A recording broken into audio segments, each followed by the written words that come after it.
सर्वप्रथम सर्वांना श्री स्वामी समर्थ.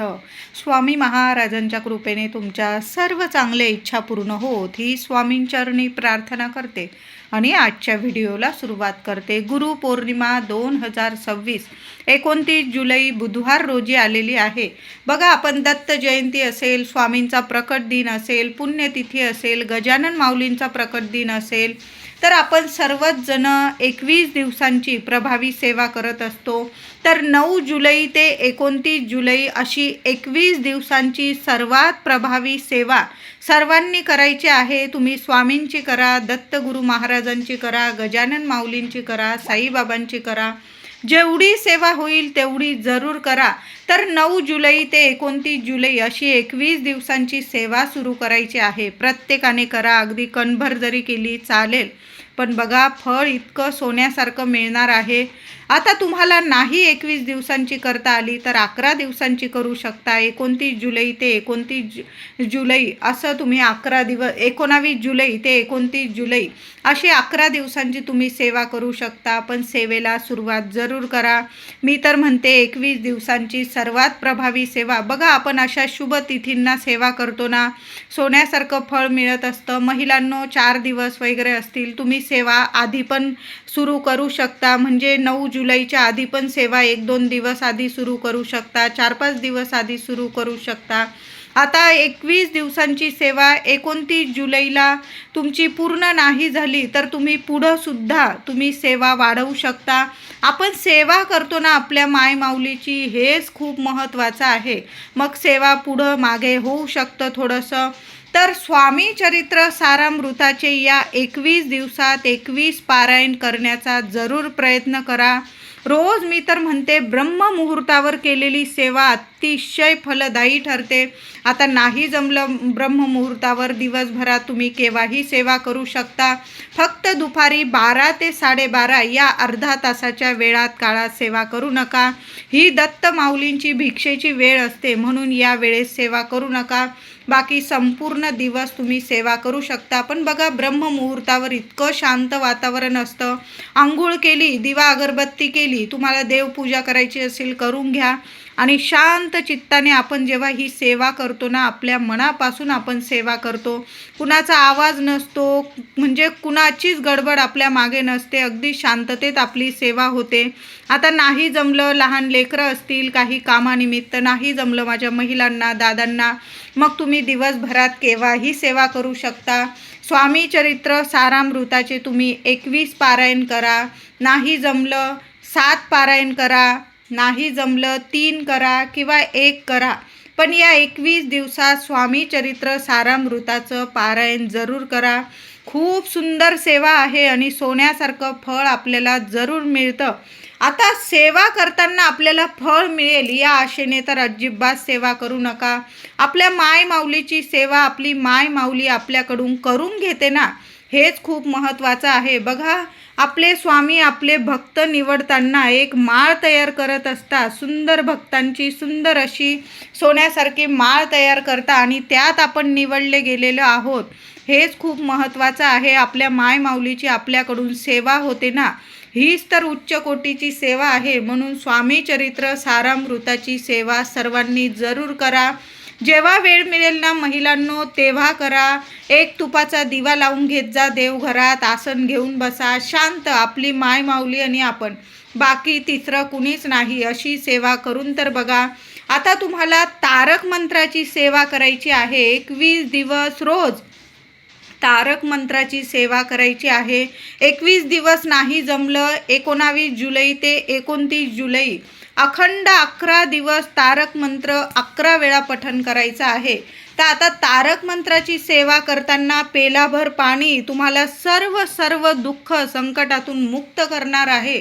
अशी ही सुंदर सेवा आहे. तर काय करायचं आहे, तुम्ही दिवसभरात ही सेवा कधीही करू शकता. सकाळी करा, ब्रह्ममुहूर्तावर करा. मी तर म्हणते नाही जमलं तुम्ही संध्याकाळी करू शकता. फक्त दुपारी 12 ते 12:30 करू नका.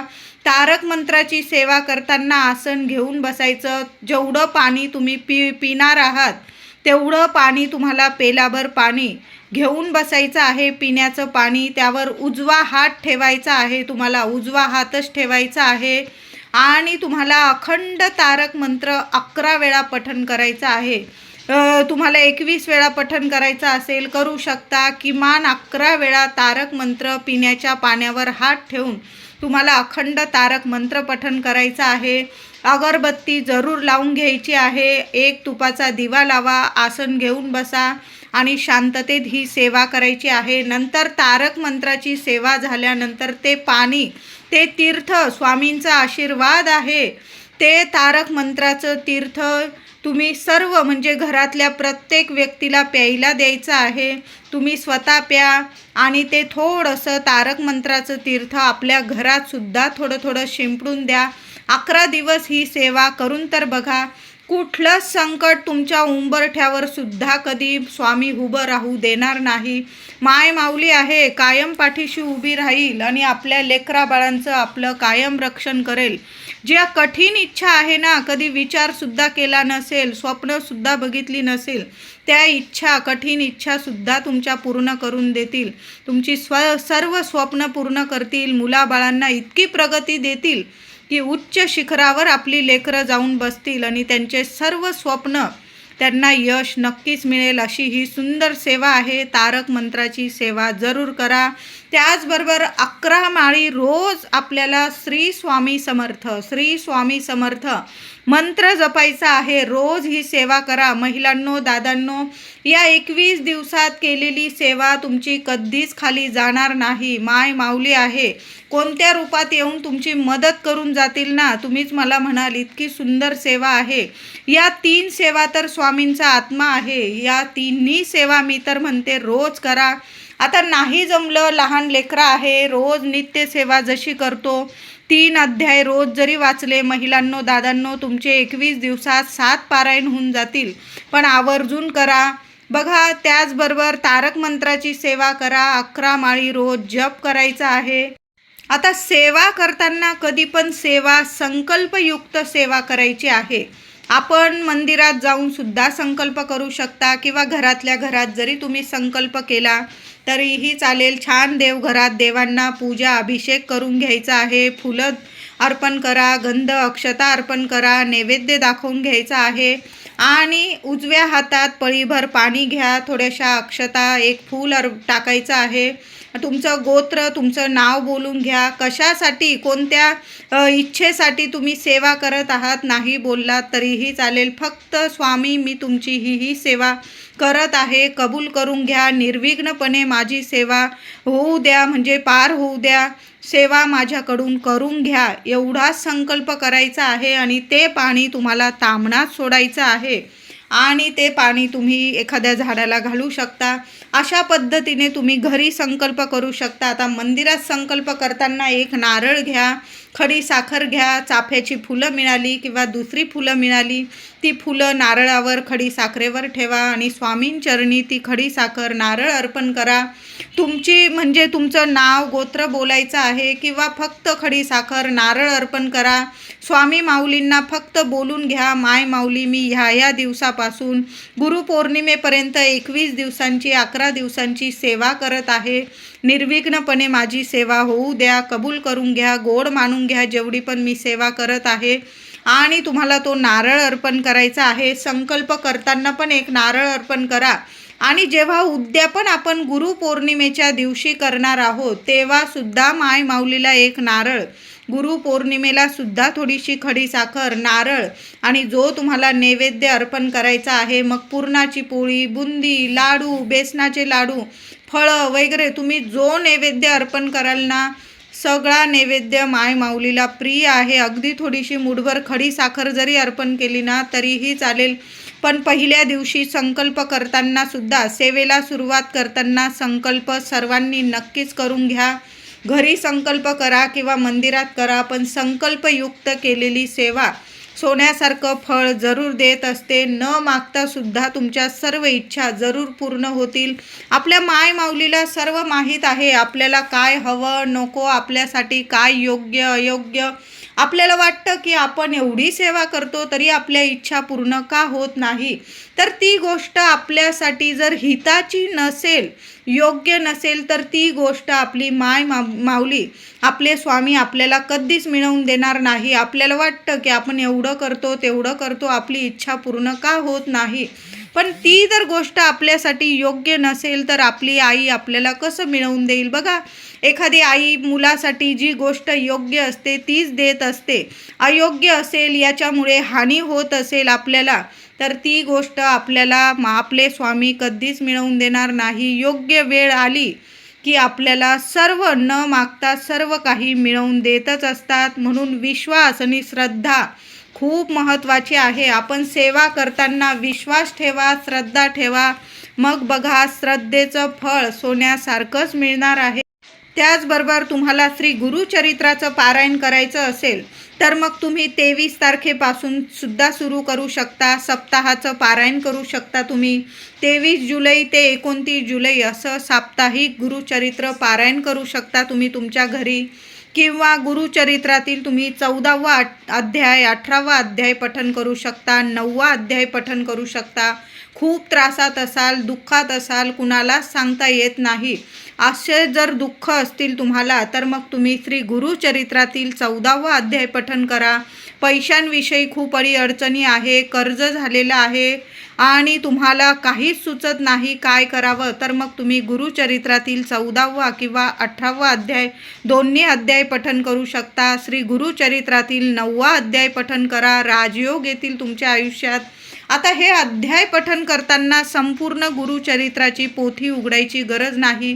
जेव्हा आपण साप्ताहिक किंवा आठवड्याभराचं पारायण करत असतो गुरुचरित्राचं, श्री गुरुचरित्राचं, तेव्हाच आपण पोथी उघडायची आहे. एकदा का पोथी उघडली की मग आपल्याला 52-53 अध्याय संपूर्ण आपल्याला श्री गुरुचरित्राचं पारायण करायचं आहे. पण जेव्हा तुम्हाला 14वा किंवा 18वा किंवा 9वा अध्याय पठण करायचा आहे गुरुचरित्रातील, मग तुम्हाला पूजेच्या दुकानात, तुम्हाला स्वामी केंद्रात सुद्धा या अध्यायांच्या पोथी मिळून जातील. मग तुम्ही त्या पोथीसुद्धा पठण करू शकता. श्री गुरुचरित्र अवतरणिका, संक्षिप्त स्वरूपातील श्री गुरुचरित्र अवतरणिका, संपूर्ण गुरुचरित्र पारायण केल्याचं तुम्हाला फळ मिळणार आहे. यात 7 अध्याय दिलेले आहे. तुम्ही अगदी अर्धा तासात सुद्धा रोज हे 7 अध्याय जर वाचले ना, 7 पारायण श्री गुरुचरित्र 7 पारायण केल्याचं तुम्हाला फळ मिळेल, असे हे सुंदर अध्याय आहे. म्हणून तुम्ही श्री संक्षिप्त गुरुचरित्र अवतारणिका पठण करू शकता. याची पोथीसुद्धा तुम्हाला मठात, केंद्रात मिळून जाईल, पूजेच्या दुकानात मिळून जाईल. या सेवा करताना सुद्धा तुम्ही संकल्प करू शकता, किंवा या सेवा करताना तुम्ही संकल्प नाही केला, करायचा असेल तर जरूर करा संकल्प. पण जेव्हा स्वामींची सेवा करत आहात 21 दिवसांची, तर संकल्प जरूर करायचा आहे. आता नियम काय, तर जी व्यक्ती म्हणजे सेवा करत आहे त्या व्यक्तीने मांसाहार, मद्यपान करू नका. मी तर म्हणते घरातसुद्धा या गोष्टी पाळा. त्याचबरोबर घरात शांतता ठेवायची आहे. कुणाचीच निंदा नालस्ती करू नये, नाहीतर मग आपण कितीही सेवा करा त्याचं कुठलंच फळ मिळणार नाही. तुम्ही सेवा करत आहात आणि कुणाविषयी तरी वाईट अपशब्द करत आहात, तर मग सेवेचं फळ कधीच मिळत नाही. कुणी कितीही तुमच्याशी वाईट वागू द्या, स्वामी माऊली आहे, सगळीकडं लक्ष आहे, ब्रह्मांड नायक आहे, सगळीकडं लक्ष आहे. तुम्हाला कोण कसं वागणूक देत आहे, तुमच्याशी कसं वागत आहे, कुणी कितीही वाईट वागू द्या, पण तुम्ही आपली सेवा करताना तसं तर कायमच आपलं कर्म जर चांगलं ठेवलं ना, त्याचं फळ एक ना एक दिवस आपल्याला, आपल्या लेकरा बाळांना चांगल्या कर्माचं चांगलं फळ मिळतच असतं. म्हणून कर्म चांगलं ठेवायचं आहे आणि मग सेवा करायची आहे. बघा कसं फळ मिळतं तुम्हाला. त्याचबरोबर या 21 दिवसात गुरुपौर्णिमेपर्यंत तुमच्या घराजवळ जर उंबराचं झाड असेल तर रोज तिथं 21 दिवस दिवा लावता आला तर आवर्जून लावा. नाही जमलं एखाद्या गुरुवारी जरी लावला तुम्ही तरीही चालेल, पण एक उंबराच्या झाडाखाली दिवा लावा. एक गुळाचा खडा गुरुपौर्णिमेपर्यंत कधीही एक गुळाचा खडा उंबराच्या झाडाखाली जरूर ठेवून यायचा आहे. एखाद्या कागदावर किंवा झाडाचं पान पडलेलं असेल खाली पुसून घ्या, त्यावर गुळाचा खडा ठेवा. तिथले किडे मुंगळे जसा जसा तो गुळाचा खडा खातील तसं तसं तुमच्या आयुष्यातील अगदी 7 जन्मांचं पितृदोष असेल, काही गरिबी असेल, दरिद्रता, काही तुमचे म्हणजे ग्रह दोष असतील, संपूर्ण निवारण होतील आणि आपल्या माय माऊलीची भरभरून कृपा होईल. दत्तगुरु महाराजांची इतकी कृपा होईल की तुम्हाला काही मागायलाच उरणार नाही. म्हणून उंबराच्या झाडाची ही सेवा आवर्जून करा. गुरुपौर्णिमेपर्यंत गाय दिसली तर गाईला ताजी चपाती, तूप, गूळ लावून जरूर खाऊ घाला. हिरवा चारा खाऊ घालता आला किंवा गूळ आणि गव्हाच्या पिठाचे लाडू खाऊ घालता आले तुम्हाला, ते खाऊ घाला. नाही तर ताजी चपाती घ्या घरातली, तूप लावा गाईचं, एक गुळाचा खडा ठेवा आणि गुरुपौर्णिमेपर्यंत गाईला हा नैवेद्य आवर्जून खाऊ घाला. गुरुपौर्णिमेपर्यंत कुत्रा दिसला तुम्हाला घराजवळ तर कुत्र्याला सुद्धा तुम्ही ताजी तेल लावून चपाती खाऊ घालायची आहे. नाही जमलं बिस्किट वगैरे जरा गोड कमी असतील असे बिस्किट तुम्ही कुत्र्याला खाऊ घालू शकता. बघा, या सेवासुद्धा खूप महत्त्वाच्या आहे. आता या 21 दिवसात तुम्हाला 1 दिवसाचं स्वामी चरित्र सारामृताचं पारायण करायचं आहे किंवा 7 दिवसाचं तुम्ही रोज 3-3 अध्याय वाचत असाल तर 7 दिवसात तुमचं एक पारायण स्वामी चरित्र सारामृताचे 21 अध्याय तुमचे 7 दिवसात रोज 3 अध्याय वाचले तर 7 दिवसात एक पारायण तुमचं पूर्ण होईल. पूजा मांडणी कशी करायची तर रोजची नित्य सेवा पूजा जशी करतो अभिषेक घालून तशी पूजा करा. स्वामींची मूर्ती असेल छान अभिषेक करून घ्या, फोटो असेल फोटो पुसून घ्या, गंध वगैरे लावून घ्यायचा आहे, हार घाला, चाफ्याची फुलं असतील चाफ्याची फुलं अर्पण करा, वस्त्र असेल वस्त्र अर्पण करायचं आहे, हिना अत्तर असेल तुमच्याकडं अत्तर लावून घ्यायचं आहे, छान असं फुलांनी वगैरे स्वामींना सजवायचं आहे.